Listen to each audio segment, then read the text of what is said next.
నమస్కారం మైనావతి గారు. నమస్కారం రాయుడు గారు. నమస్కారం. కూర్చోండి. ఎలా ఉన్నారు?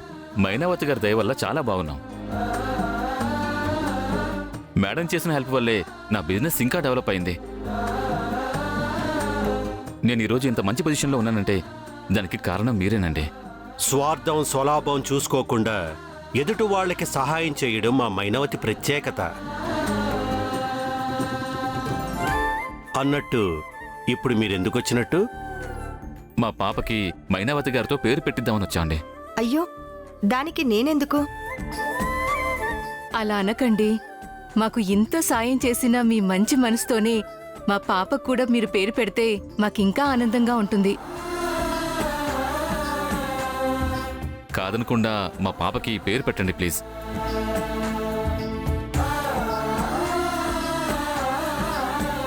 పెట్టమ్మా మైనావతి. ఈ అవకాశం ఎంతో అదృష్టం చేసుకుంటేనే గాని రాదు. నీ మనసుకు నచ్చిన మంచి పేరు పెట్టమ్మా. అవునక్క. ఇటివ్వండి. అరే రే రే రే రే రే రే ఆ?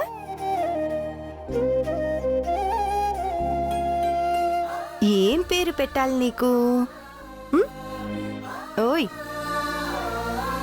మట్టిలో మాణిక్యంలా ఉన్నావు నువ్వు. మట్టిలో పుట్టిన మాణిక్యంలా ఉంది. మట్టి పేరే పెడదాం. మట్టి పేరే పెడదాం. ధరణి. ధరణి. ధరణి.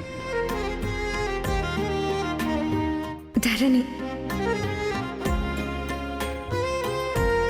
This credit goes to ధరణి.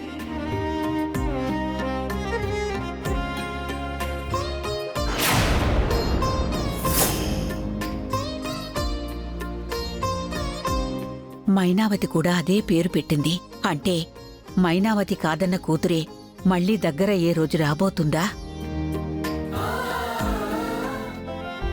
నేనెందుకు ఈ పేరు పెట్టానో? ఆడపిల్ల తల్లి, అచ్చం నీలాగే ఉంది. ఎంతైనా నీ బిడ్డ కదా తల్లి. కనీసం కళ్ళారా ఒక్కసారైనా చూసుకోమ్మా. అక్కర్లేదు.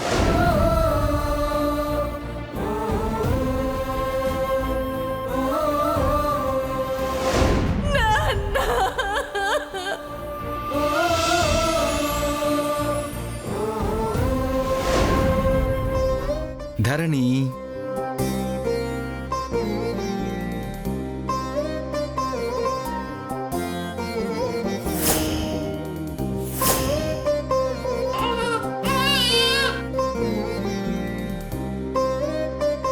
ధరణి పేరు చాలా బాగుంది.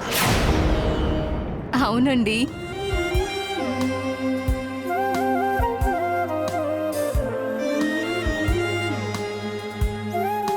మేము వస్తాం మైనావతి గారు. వస్తాం రాయుడు గారు.